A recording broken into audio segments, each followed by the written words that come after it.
Well, you're welcome. Welcome.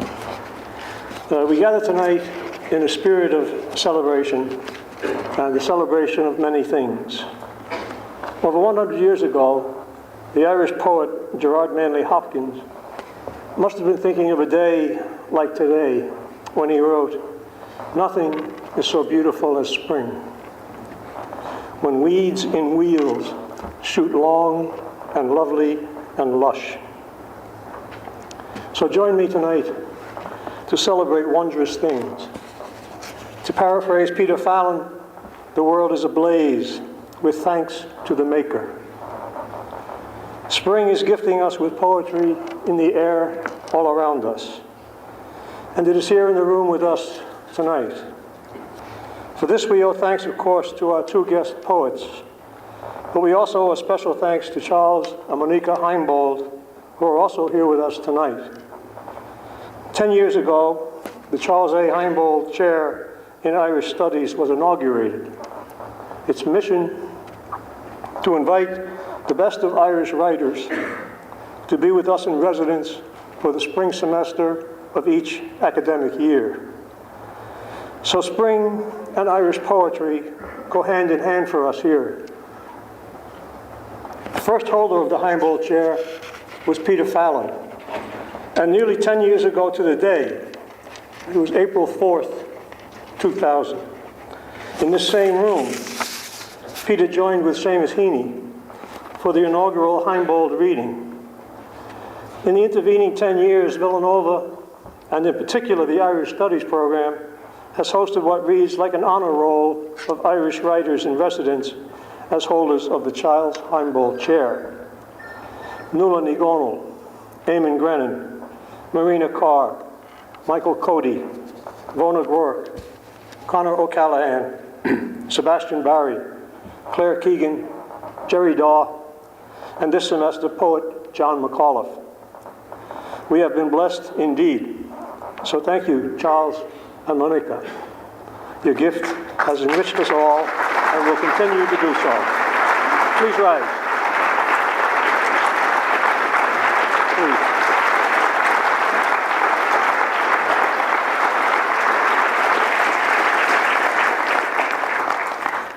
I am also grateful to Peter Fallon and Seamus Heaney for their advice and support over these past 10 years, and for their friendship over many more years.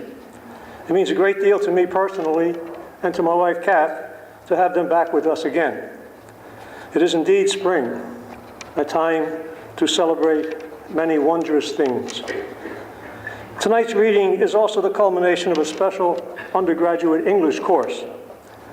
Each semester, the Literary Festival course is designed around the works of 5 or 6 writers. The students in that class not only read the author's work, they also meet with the writers for discussion. 2 students from this semester's course have been asked to introduce each of tonight's poets.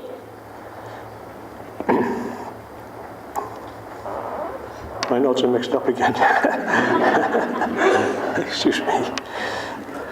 Christina Riley and Niamh Cloughley will introduce Peter Fallon.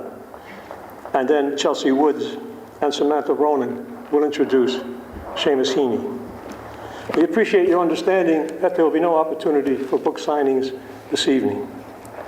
So let us celebrate spring, the joys of Irish literature, and 10 years of the Heimbold Chair of Irish Studies with some poetry. Samantha, Chelsea.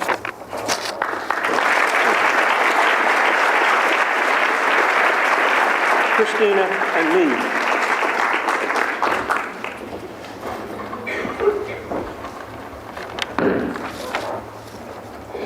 Peter Fallon, Villanova University's inaugural Heimbold Professor of Irish Studies in 2000, was born in Germany and grew up on his uncle's farm near Kells in the County Meath. He founded Ireland's foremost literary publishing house, the Gallery Press, at the age of 18. The press, which has published more than 400 books by Irish authors, including many of the most important contemporary Irish poets, is celebrating its 40th anniversary this year. Fallon is the author of 6 books of poetry, most recently, News of the World, Selected and New Poems, and The Company of Horses. poems full of transformative, raw, and tender honesty, in which everyday labor and evocations of the pastoral feel like rediscovering life. He's also the translator of the Georgics of Virgil, and with Derek Mahan, edited the anthology of the Penguin Book of Contemporary Irish Poetry. He's included in the Field Day Anthology of Irish Writing, 550 AD to the present. He has given more than 200 readings at universities and colleges across the U.S. and in more than a dozen countries. Peter Fallon received the O'Shaughnessy Poetry Award from the Irish American Cultural Institute, and this citation, "When the history of Irish poetry in the late 20th century comes to be written, the name of Peter Fallon is sure to turn up everywhere." Villanova University conferred upon him an honorary doctorate in 2000, and in 2003 he was elected to Ashtana, the association which honors an outstanding contribution to the arts in Ireland. The poet Wendell Berry, whom Fallon cites as a major influence, says of Peter Fallon's poems that they are wholehearted and readable as a good tale. His characters and voices are deftly shaped within their moments of revelation. Firmly rooted in community concern and domestic scenes, Fallon's poetry is a melange of both sacred and the profane aspects of agriculture and the pastoral. His work goes beyond the particular and speaks to people of all backgrounds, while remaining strongly linked to the local with which he is familiar. With his clear poetic voice, Fallon describes the rich landscapes of Ireland, the people who live in these landscapes, and the work which brings the two together. An essential poet, he has also operated Gallery Press since founding the publishing house 40 years ago this year. Through Gallery Press, Fallon has been involved in the careers of such Irish writers as Derek Mann, Nuala O'Connell, Paul Muldoon, Seamus Heaney, Brian Friel, and this year's Heimbold Chair, John McAuliffe. Seamus Heaney has said of Peter Fallon's work that his way of saying has become a way of seeing. Eye to eye with griefs and crises he is emotionally well able for. I admire his single combination of gravity, obliquity, and tenderness. Peter Fallon's language is as exquisite as the landscape from which it is born. The lyric quality of his work echoes the rich poetic tradition of which he is an invaluable part. We are so grateful to have Peter Fallon with us here tonight. Please help me in welcoming him.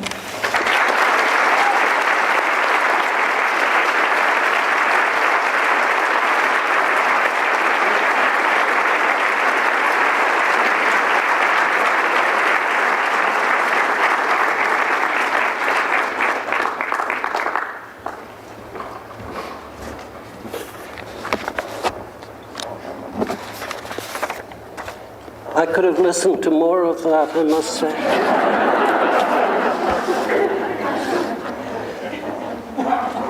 It is a pleasure to be back here again and to read again with Seamus.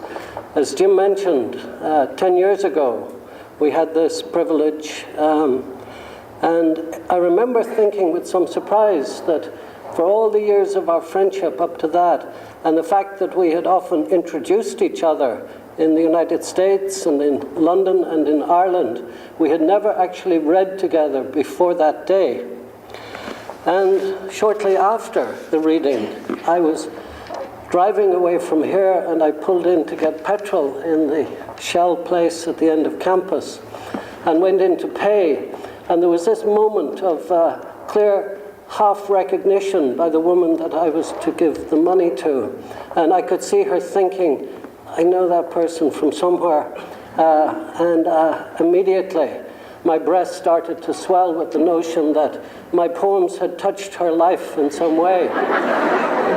And then she said, it was a poetry reading, wasn't it? And I said, yeah, that's right.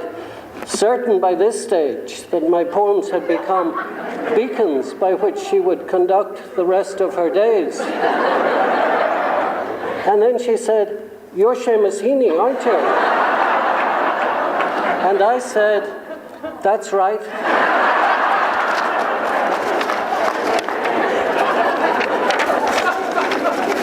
But as Henry James said, we're not here to enjoy ourselves. So,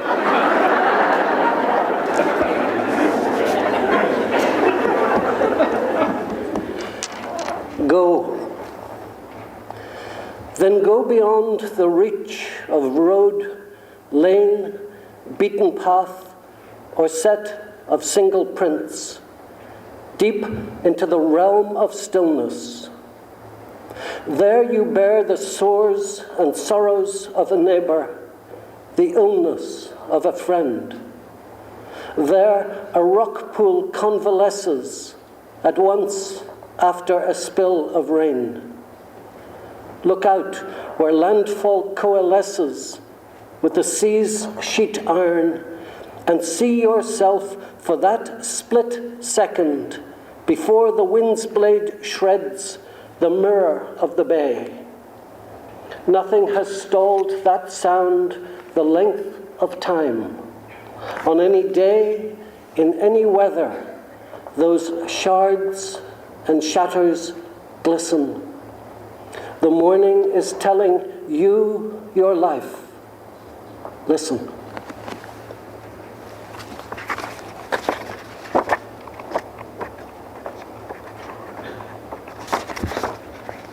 This is the title poem of the book Christina and Niamh referred to in the introduction, The Company of Horses. It begins with wild horses, it moves to sport horses, and it ends with a horse from Irish legend. The company of horses. They are flesh on the bones of the wind, going full gallop, the loan of freedom. But the company of broken horses is a quiet blessing, just to walk in the paddock, to stand by their stall. Left to their own devices, they graze or doze, hock to fetlock, crooked at ease, or head to tail, nibble withers, hips and flanks. They fit themselves flat to the ground. They roll. But the mere sound or smell of us, and they're all neighs and nickerings, their snorts, the splinters of the waves. And growing out of morning mists, the ghosts of night form silhouettes along the ridge, a dun, two chestnuts and a bay. A shy colt stares and shivers, a trembling like fine feathers in a sudden breeze around the hooves of heavy horses, and the dam, with foal to foot, steadies herself to find her bearings, her ears antennae of attention. Put your hand towards her head collar, whispering your ohs and woe, oh the boy, and oh the girl. Close your eyes and lean your head towards her quiet head, the way the old grey mare, hearing that her hero joined the sleep of death, spread her mane across his breast and began to wail and weep.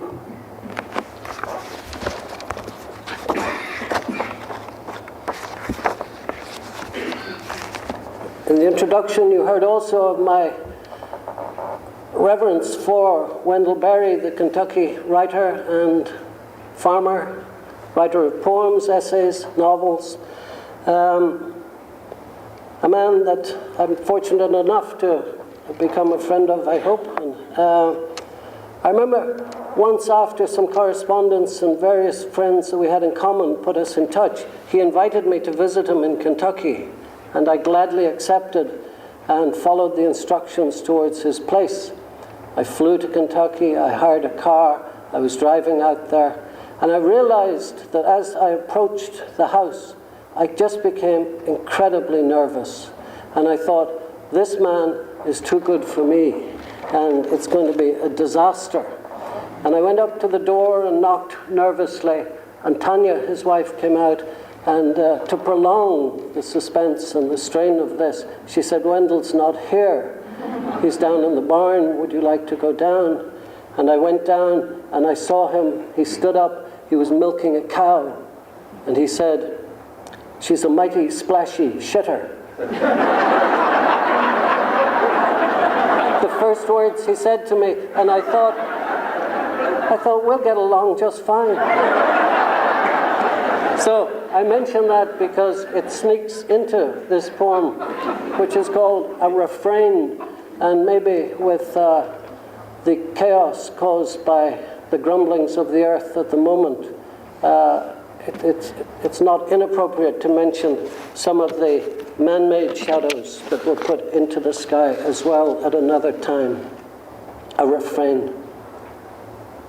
Their names a loveliness, a darling word, though each of them's a splashy shetter, marling the ground beneath their sudden roost.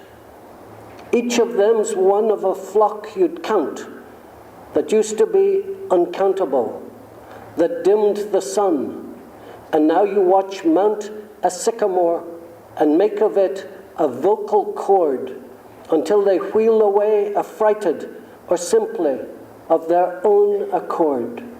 A whim, a whoosh, a whir. The rowing wings of, say, a crow stay solid. Theirs blur. Then silence.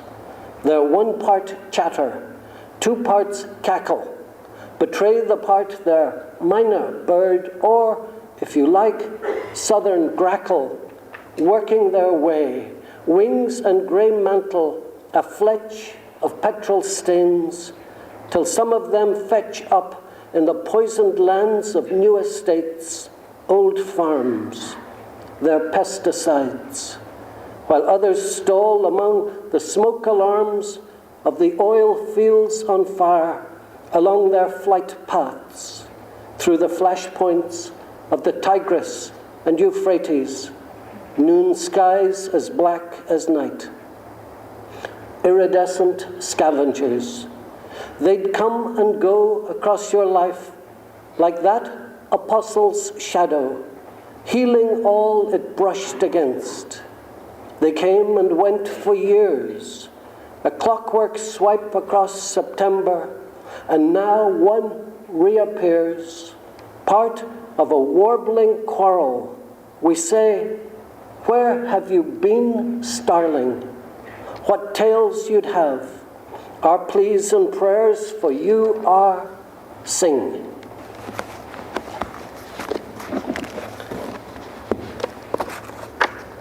There have been references earlier today to a translation I undertook and got underway with fully in the house on North Blackfriars Street in the course of the spring of 2000. My translation of Virgil's gorgeous poem of people trying to settle themselves after a civil war in ancient Italy. And this was something I was working on, this part from the end of book one, I was working on in the spring of 2003. I returned to it at a time when, in total disregard of a UN resolution, there was a rush to war east of here. And 2,000 years later, you wonder what changed. In short, whatever evening's bringing on, whence winds propel fair weather clouds, and what wet southerlies portend, the sun will advance warning signs. Who dare to question the sun's word? For it is he, once more, who forestalls troubles, hidden but at hand, of conflicts festering out of sight. And it was he who felt for Rome, that time that Caesar fell and veiled his gleaming head in gloom so dark the infidels began to fear that night would last forever. The skies of Germany resounded with the din of war. Weird stirrings caused the Alps to tremble. What's more, in quiet groves a voice was heard by many peoples, a monstrous voice, and pallid spectres loomed through the dead of night, and, dare I say it, cattle spoke. The rivers ground to a halt, gaping holes appeared, and in the sanctuary carved ivories began to weep the tears of mourning and bronzes to perspire. The Po, King River, swept away in raging rushes across the open plains, whole plantations, cattle and their stalls, swept all away. That was a time when entrails, carefully scrutinized, showed nothing but the worst, and wellsprings sprouted blood all day, and hill towns howled all night with wolves.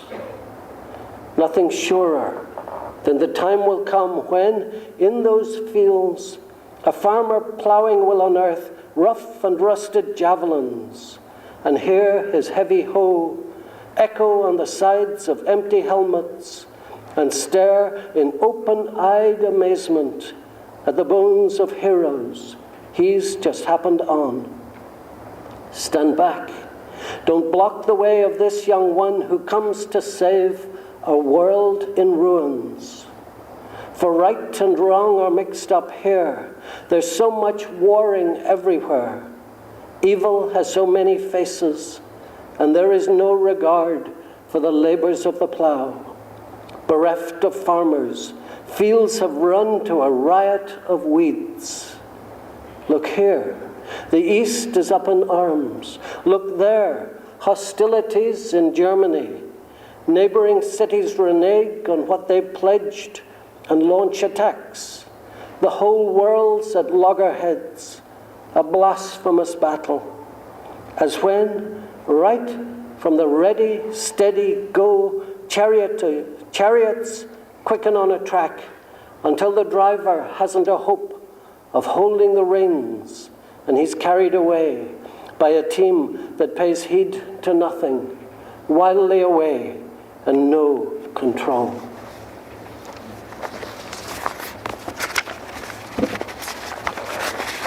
I'd like to read a couple of new poems.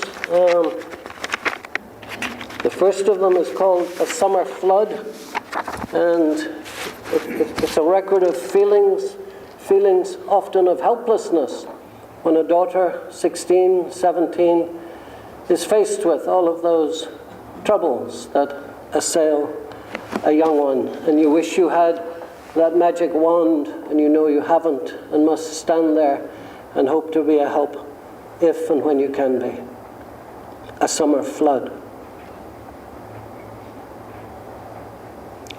Again, I went out to the new wood, because at times as these, it is a true good to be alone among the trees I planted and transplanted, and an ease among steadfast companions, to be one who believes that answers can emerge in leaves. There was disquiet in the house, a whirlwind in the ways and days of our most lovely girl. They stroked her like water, that is, everywhere. The worries and the woes, first deaths, her teenage tragedies. How live two lives, of here and there, wherever there may be? May she pause, I make my prayer, like salmon in the estuary, our daughter, acclimatizing to fresh water, en route towards a stay in gravelly mud, and waiting for a summer flood to tide them over. Now contrails scratch the sky, but by a buttercup, the wonder of a butterfly. And then what had been leafage in the night began to ruffle feathers, ready to take flight. And birdsong happened for me, no, for us all. Solo first, then in chorus. It's a short poem called An Overlook. It's a poem written in the last few weeks, contemplating the crows, the jackdaws, and the rooks, heading eastwards in the evening back home from their feeding grounds to the roosts.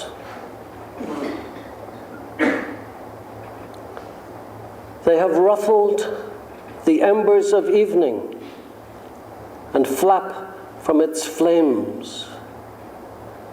They come like clockwork, minutes later every eventide, a loud returning that proclaims the row of limes in which they pause, en route to roosting in the rookery, a place of rest.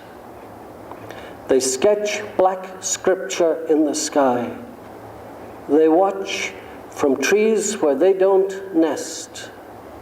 These pairs and threes, tens and dozens making thousands, while I, intent on praise and mesmerized, wonder what, as they fly by, they might be, and realize they are the days.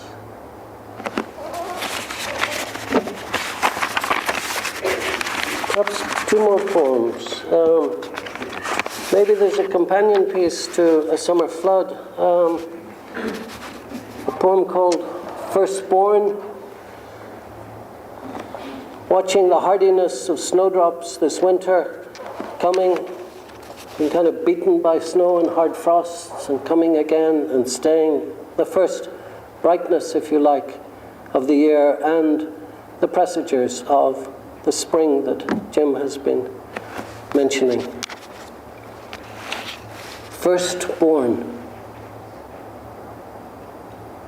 They have stored the seeds of light to flourish in the year's early surprise as white clusters of snow bells, votive fruit, dangling from green stems around the withering root of our century sycamore.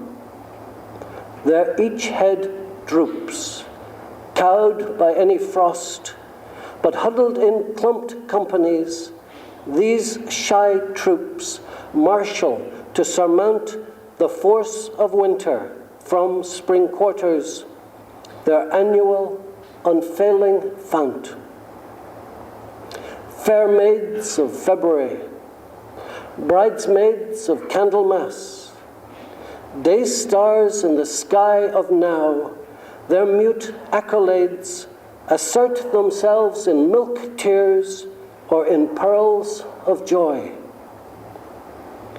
Now I lie awake at night and fret about the boy, the life in store for him, his generation, notwithstanding their capacities, far from the land, adrift in distant cities, quiet desolation. For the years you learn don't come alone. They bear their load of apprehension, ache, and loss, the time of our lives chaperone. Though lit they be by this pure alchemy, for what once was first, first love, first death, firstborn, will always be. And let me finish, please, with a poem. And before I read it, I want to say that I've no doubt Sam and Chelsea, when they come, will assert Seamus's credentials as a great poet. To that, I'd like to add that he has been a great friend and that I have come to know that he is a great man. Thank you for listening. I think this is the third time that I've come back to sort of mark Jim Murphy's retirement. I'm not going to do it again.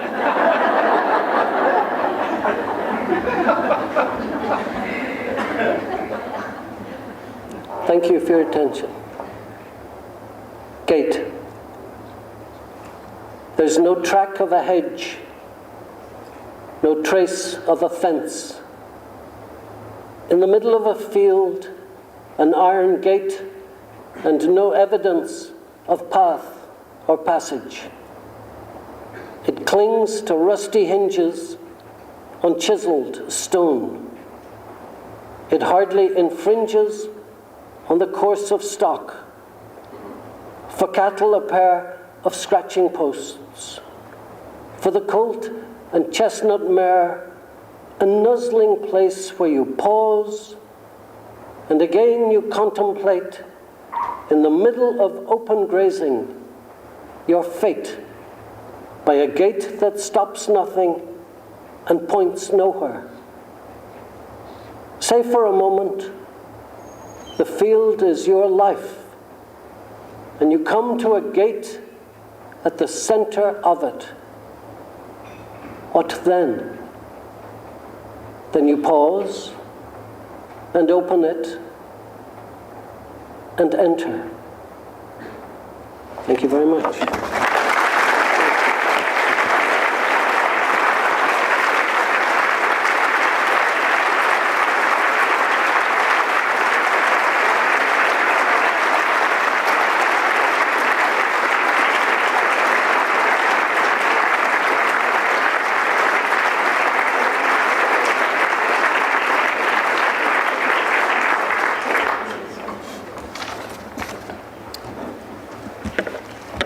Born in County Derry on April 13, 1939, Seamus Heaney in name alone has come to represent the continued tradition of the Irish hero poet. After attending Anahorish Primary School, 12-year-old Heaney was awarded a scholarship to attend St. Columb's College, a boarding school 40 miles from home, and it was there that he learned Latin and Irish. As an undergraduate at Queen's University Belfast, he studied English language and literature and saw his first poems published in student magazines. Within 10 years of graduation, Heaney's writing appeared in the Irish Digest, the Irish Times, and the Kilkenny magazine, but it was his 3 poems in New Statesman in 1964 that caught the attention of Faber and Faber, who published Heaney's first collection, Death of a Naturalist, in 1966. In this same year, he was appointed lecturer at Queen's University and head of the poetry workshop known as The Group, through which he met and worked with such poets as Paul Muldoon, Maeve McGuckian, Michael Longley, and Derek Mahon, to name a few. Over the course of his prolific and admired writing career, Mr. Heaney has taught at Trinity College Dublin, the University of California, Berkeley, and Harvard University, where he served as Boylston Professor of Rhetoric and Oratory and the Emerson Poet in Residence. In 1995, Mr. Heaney joined the ranks of William Butler Yeats, George Bernard Shaw, and Samuel Beckett in being awarded the Nobel Prize in Literature. To date, Mr. Heaney has published more than a dozen collections of poetry, most recently District and Circle in 2006, which was named one of the Times London's 100 Best Books of the Decade and awarded the T.S. Eliot Prize in Britain. He's also the author of 4 collections of prose, 2 plays, and 11 translations, notably Beowulf, and Queen University's Library and Center for Poetry each bear his name. Stepping Stones, Interviews with Seamus Heaney by Dennis O'Driscoll was published in 2008. Heaney's new book of poetry, Human Chain, will be published later this year.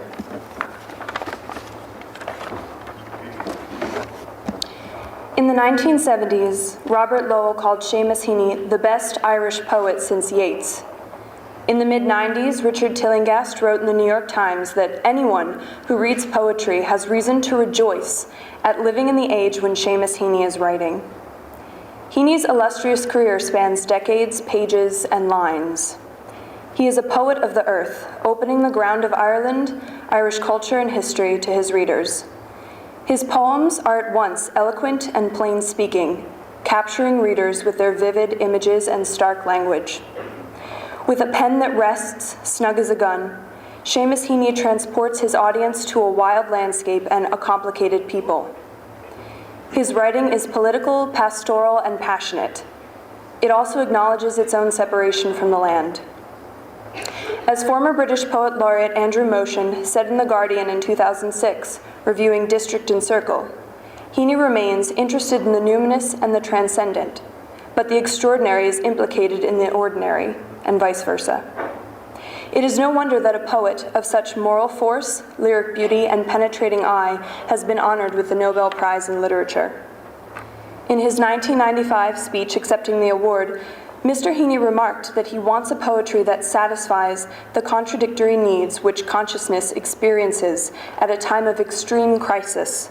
The need, on the one hand, for a truth-telling that will be hard and retributive, and on the other hand, the need not to harden the mind to a point where it denies its own yearnings for sweetness and trust.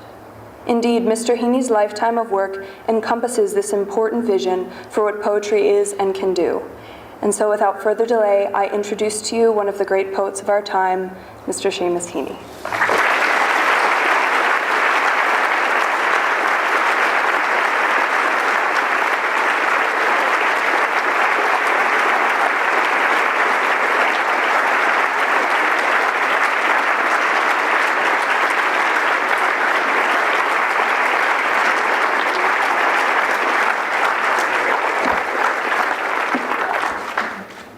Well, it's a very moving and very proud moment for me to be here with Peter on this occasion, this 10th anniversary of the Heimbold Professorship. To be here with the Heimbolds, to be here with Peter, to be here with Jim on his third retirement. No matter. It's the 10th anniversary of the Heimbold, but it's the 40th anniversary of the Gallery Press that Peter has been heading up for all those decades. It's also the 39th, I think, anniversary this December when Peter came with a broadside for me to sign in Belfast, came from Dublin to where Mary and I were in the house in Belfast at that stage. So it's a great happiness to be here. And to have that tribute he paid.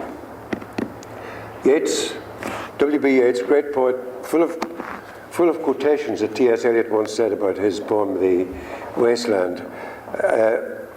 Yeats praised his friends. He said of one of them being close companion for many a year, part of my mind and life, as it were. And that is true of Peter and of many people here in this audience.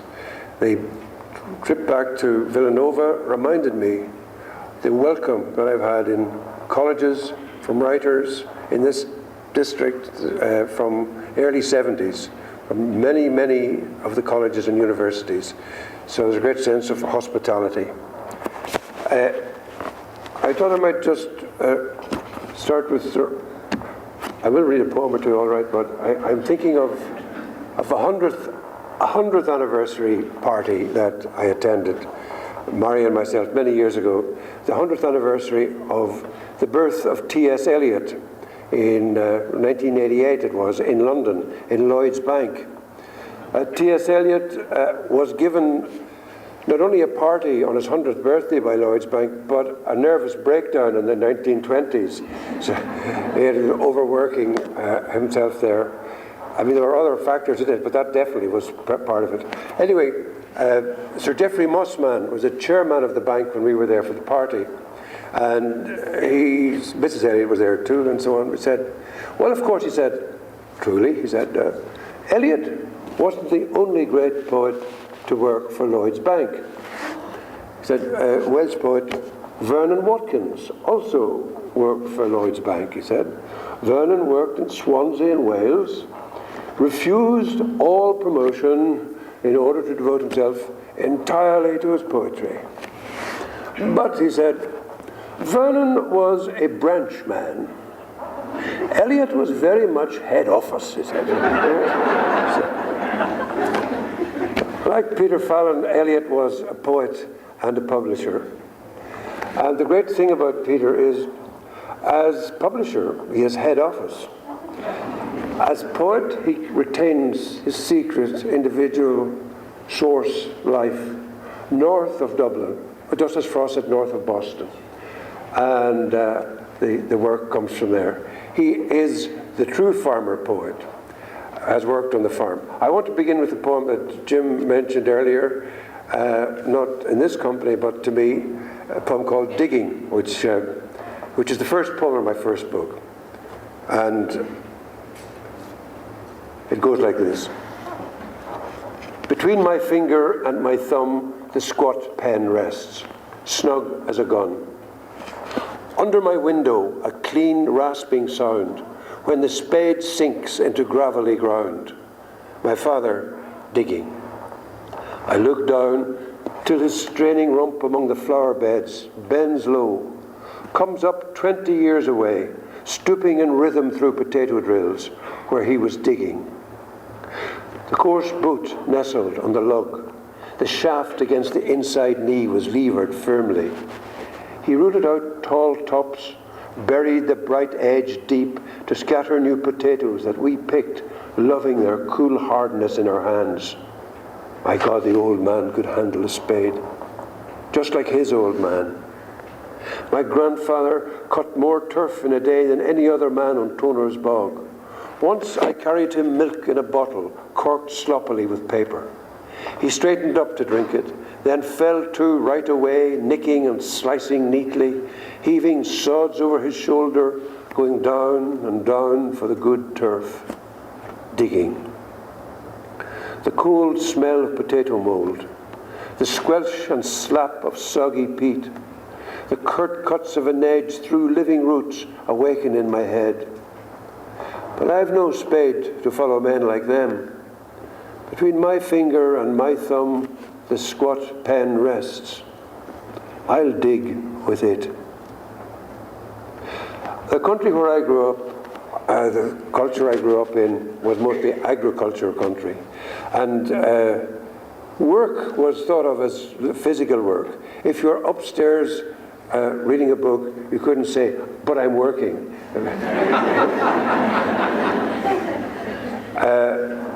So there's always deep down somewhere in myself a need to defend the activity. And so I was delighted to find a poem in praise of pen work by a 12th century scribe. It goes, "Escich moch grob onskriving." My hand is tired from pen work. So if your hand's tired, you must have been working, you know. So. But it's a very good, it's a little short poem, 12 lines in the original Irish, 12 lines in my translation, so you're safe enough. And it goes like this. My hand is cramped from pen work. My quill has a tapered point. Its bird mouth issues a blue-dark beetle sparkle of ink. Wisdom keeps welling in streams from my fine-drawn, sallow hand. River run on the vellum of ink from green-skinned holly. My small runny pen keeps going, through books, through thick and thin, to enrich the scholar's holdings. Pen work that cramps my hand. I got my first fountain pen the first day I went to secondary school, to boarding school in Derry. It was mentioned to Columns College. Columkill is supposed to have written a poem about the pen. It was actually written, the pen work. It was written by a poet in the 11th, 12th century, 5 or 6 centuries after Columkill lived. But Columkill was a famous scribe. I went to St. Columns College. I got my first pen that evening before I went in, before I said goodbye to my parents. So this poem is called The Conway Stewart.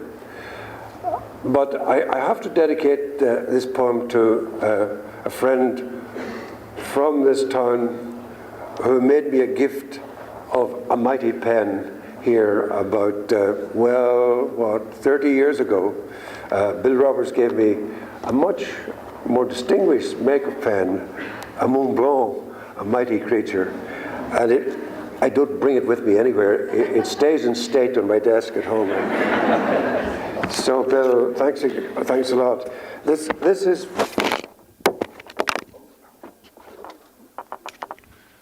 I don't know what that is. This is from a new book which was mentioned. So it's called The Conway Stewart. Some of you may never have used a fountain pen. I know that that's the way the world is going, but this requires some familiarity with the ancient models to appreciate it. Quite short. The Conway Stewart. Medium, 14-carat nib. 3 gold bands on the clip-on screw top. In the mottled barrel, a spatulate, thin pump-action lever the shopkeeper demonstrated. The nib uncapped, treating it to its first deep snorkel in a newly opened ink bottle. Guttery, snottery. Letting it rest then at an angle to ingest. Giving us time to look together and away from our parting due that evening to my long hand dear to them next day. From that college, I was called away unexpectedly 2 years later because of an accident that had happened at home. And this is a poem called Midterm Break, in my first book also, very direct. Grateful to the great poet Robert Frost, because I had read a poem of his called Out, Out, one of the first poems that meant something to me, about an accident in a farmyard, sudden death of a child who lost his hand in a circular saw. This was a different accident. Midterm break. I sat all morning in the college sick bay, counting bells, nailing classes to a close. At 2 o'clock, our neighbours drove me home. In the porch, I met my father, crying. He had always taken funerals in his stride. And Big Jim Evans, saying it was a hard blow. The baby cooed and laughed and rocked the pram when I came in. And I was embarrassed by old men standing up to shake my hand and tell me they were sorry for my trouble. Whispers informed strangers I was the eldest, away at school, as my mother held my hand in hers and coughed out angry, tearless sighs. At 10 o'clock, the ambulance arrived with the corpse, stanched and bandaged by the nurses. Next morning, I went up into the room. Snowdrops and candles soothed the bedside. I saw him for the first time in 6 weeks, paler now, wearing a poppy bruise on his left temple. He lay in the 4-foot box as in his cot. No gaudy scars. The bumper knocked him clear. A 4-foot box. A foot for every year. 2 years, well, at the end of my first term in St. Colum's, I came home on the bus to a place called Marafelt, where was the main hub of our little transport system. The buses came to Marafelt and took off from Marafelt. And by accident, when I arrived on the private bus from school, I found my mother in the waiting room of the service bus, as we called it. What a wonderful coincidence. As the years went on, of course, I realized she had known that I'd be arriving. And she just happened to be in the waiting room of the bus station. And she had a little time with me, because once we got home, there were, by that stage, I'm sure, 6 or 7 more in the house. So she had some time with me on her own. I realized this much later. Much later again, that waiting room, that bus station, was blown up by a bomb, a proxy bomb. So this is a poem with a most unromantic title. It's called Two Lorries. And it was mentioned to me by someone this afternoon who studied it in class here. And the word Marafelt recurs in it, and in fact, lots of words recur in it because it's what they call a sestina. But it begins with a lorry delivering coal that I well remember, to our house in the 1940s, and then it fast forwards to the 1980s to this bomb delivery, and it was written after my mother had died. So that is the context. It's a poem out of our long years of troubles in the northern of Ireland. Two lorries. It's raining on black coal and warm, wet ashes. There are tire marks in the yard.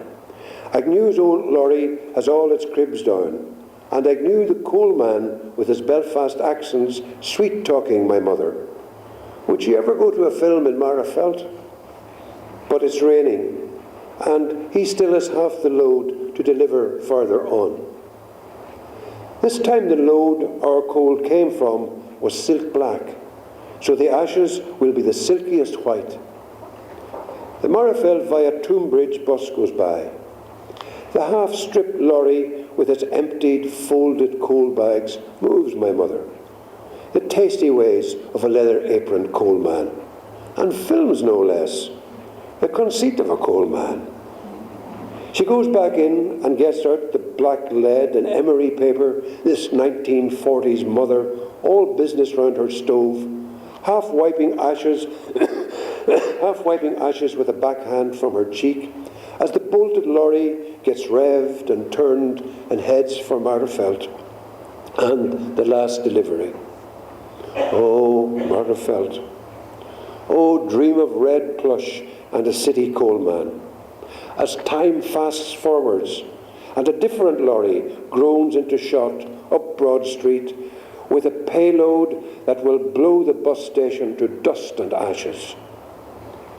After that happened, I had a vision of my mother, a revenant on the bench where I would meet her in that coal-floored waiting room in Marafelt, her shopping bags full up with shovelled ashes.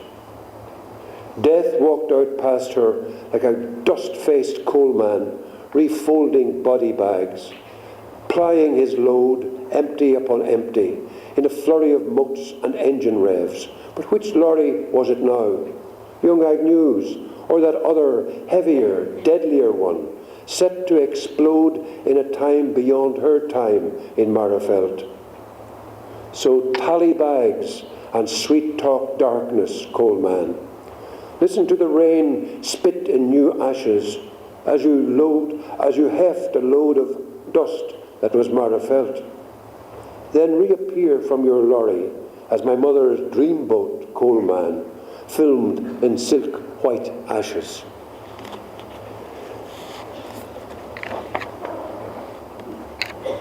This is a poem called St. Kevin and the Blackbird.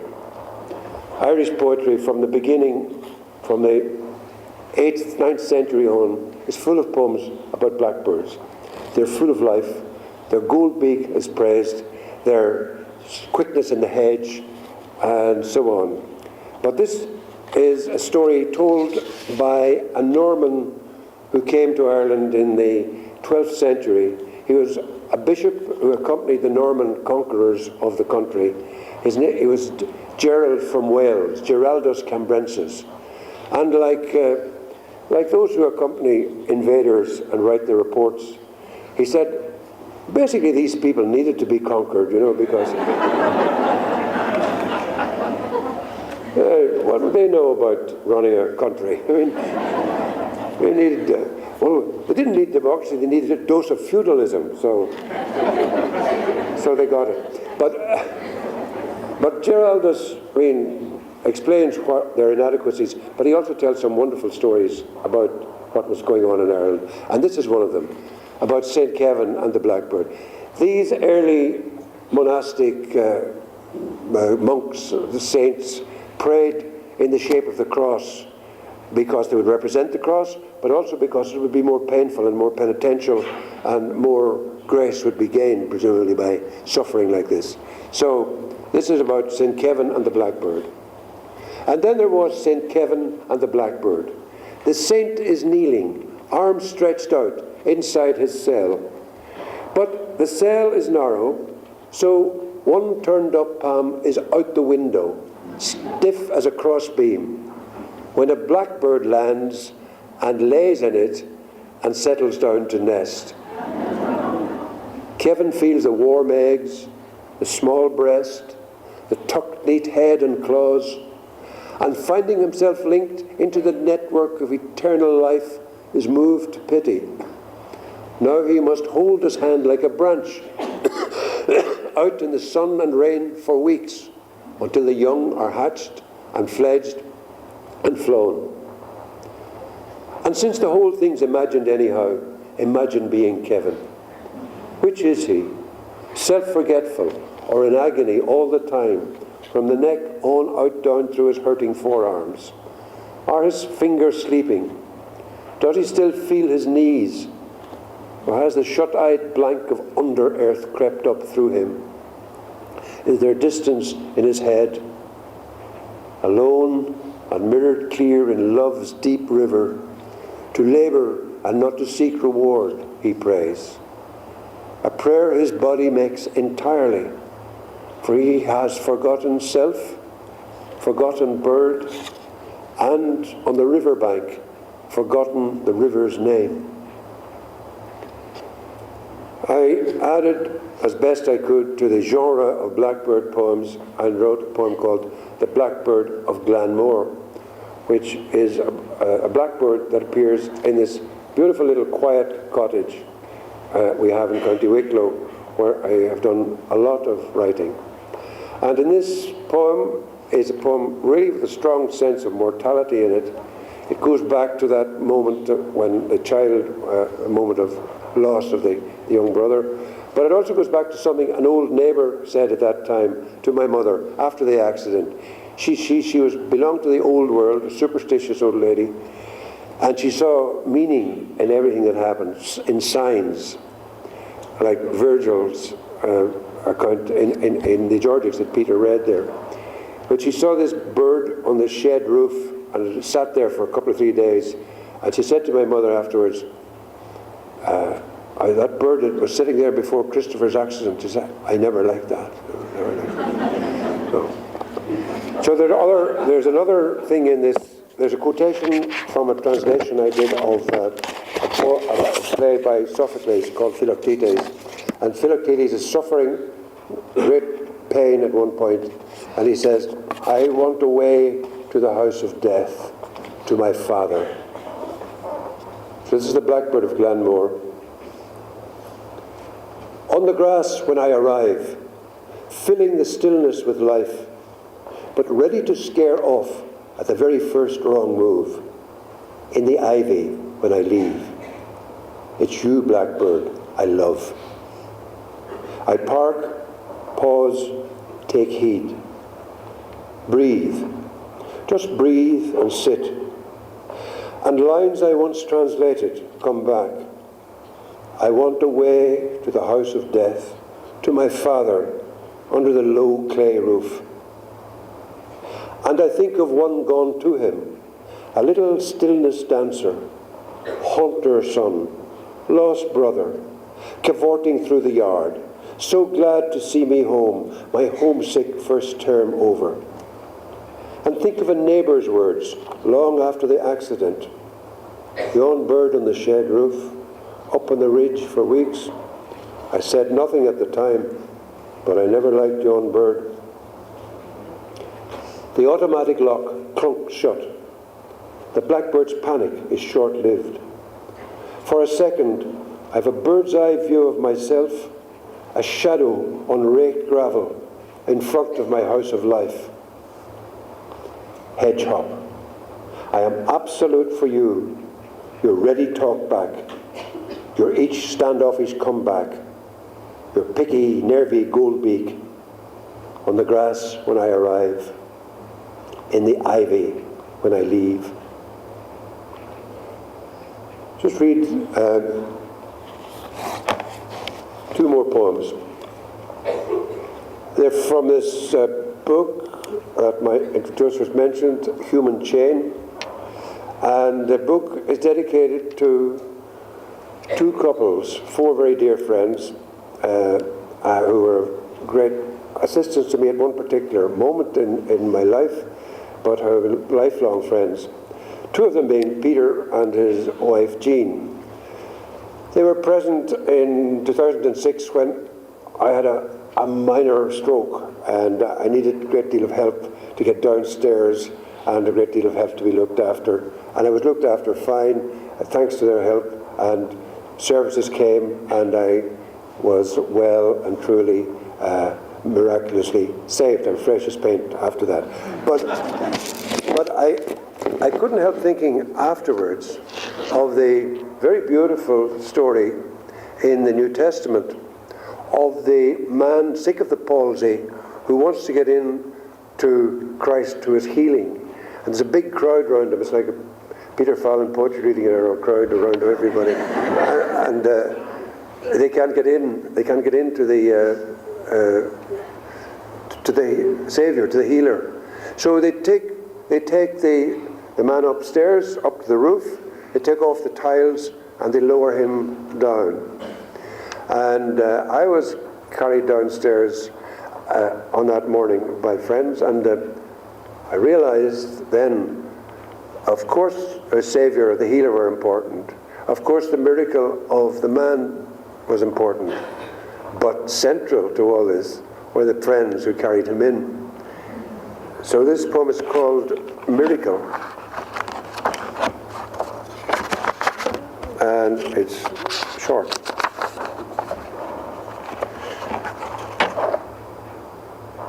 Not the one who takes up his bed and walks, but the ones who have known him all along and carry him in.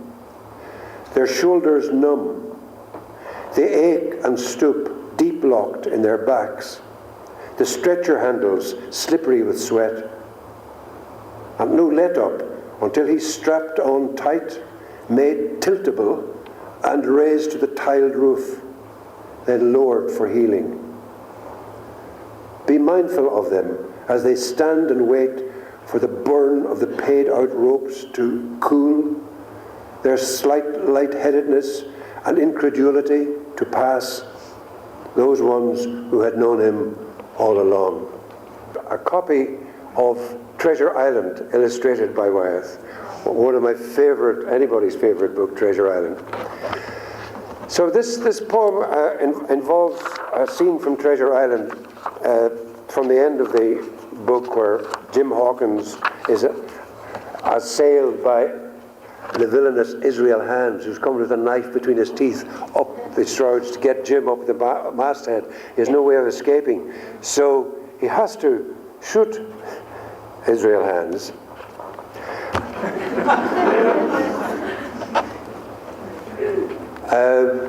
I read this, never forgot that scene, of course. And then just a few years after I read it at school, maybe a year or two, I saw the movie. I think Robert Newton was playing Long John Silver and so on. And I was in my grandfather's house at the time. I came back to my grandfather's house, and my grandfather made a mistake, which I never forgot. He got Israel Hands' name wrong. He called him Isaac Hands. He said, was Isaac in it? Was Isaac Hands in it? And I thought, my God, imagine mistaking that. So this poem is called In the Attic. And it's got all kinds of sea imagery, and I have a writing place in my own attic, and we had this tree, a birch tree that grew up to wave in front of the skylight. So this is a poem called In the Attic, and I will close with that, with great gratitude and great sense of celebration here this evening for all people and all kinds of pen pals and pen men. I think you could think of the writers who have been the 10 professors as pen pals in Irish writing. Anyway, In the Attic. Like Jim Hawkins, aloft in the cross trees of Hispaniola, nothing underneath them but still green water and clean bottom sand. The ship aground, the canted mast far out above a seafloor where striped fish pass in shoals. And when they've passed, the face of Israel hands that rose in the shrouds before Jim shot him dead appears to rise again. But he was dead enough, the story says, being both shot and drowned. A birch tree planted 20 years ago comes between the Irish Sea and me, a boy ship-shaped in the crow's nest of a life, airbrushed to and fro, wind-drunk, braced by all that's strumming up from keel to masthead, rubbing his eyes to believe them, and this most buoyant, billowy, top-gallant birch. Ghost-footing what was then the terra firma of hallway linoleum, grandfather now appears, his voice a waver like the draft-prone screen they'd set up in the club rooms earlier for the matinee I'd just come back from. And Isaac Hans, he says, was Isaac in it? His memory of the name a waver too. His mistake perpetual, once and for all, like the single splash when Israel's body fell. As I age and blank on names, as my uncertainty on stairs is more and more the lightheadedness of a cabin boy's first time in the rigging, as the memorable bottoms out into the irretrievable, it's not that I can't imagine still that slight untoward rupture and world tilt as a wind freshened and the anchor weighed. Thank you very much. We'll get Peter up. Peter. I think we'll get Peter up. Good man. Well done. Thank you very much.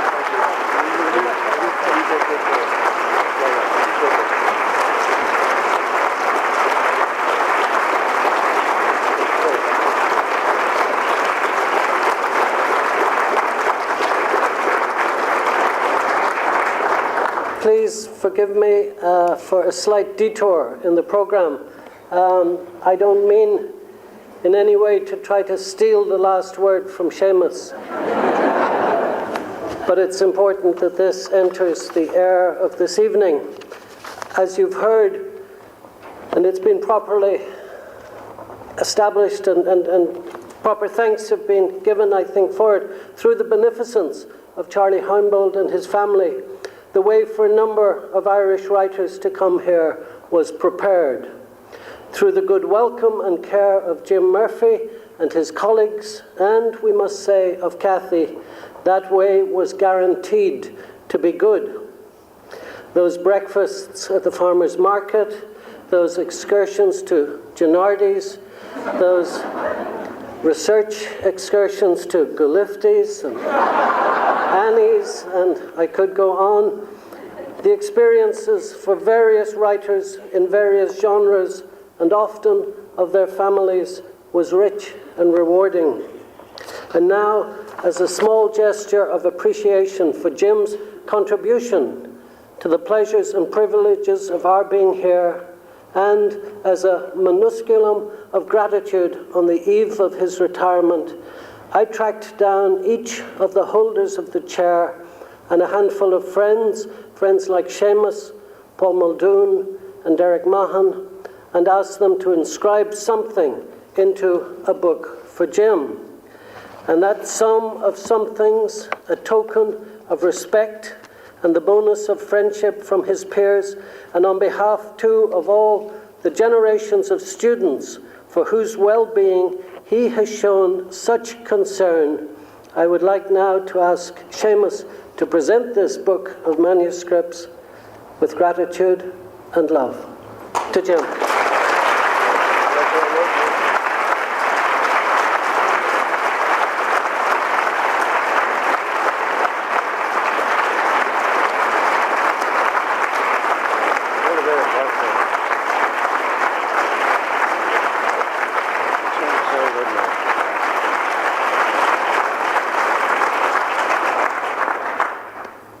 B. Yeats once said of Maud Gonne,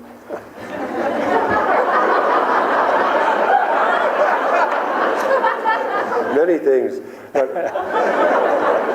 but he said, she is foremost of those I would hear praised. So we can change the gender of the first pronoun and say, he is foremost of those we would hear praised.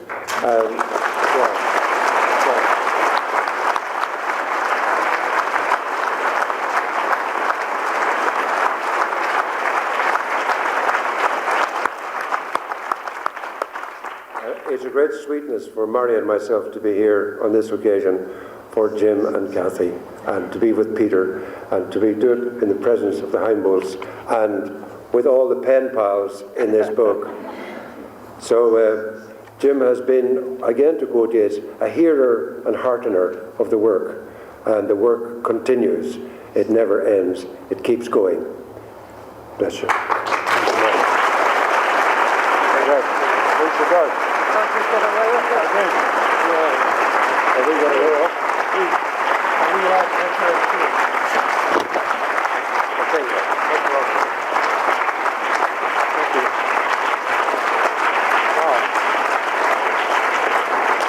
Well, I thought I might escape unscathed. This is beautiful. Thanks very much.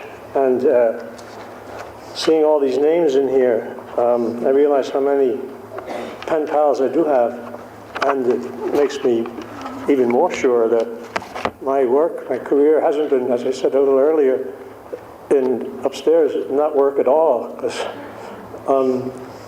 Yeats, when he went to the, if you know Yeats' poem, The Municipal Gallery Revisited, he goes into the gallery and he looks at all the paintings. I'm looking at all the poems and the names, and he says, Yeats said, think not where man's glory most begins and ends, but say my glory was I had such friends. So I've been blessed, and thank you all very much.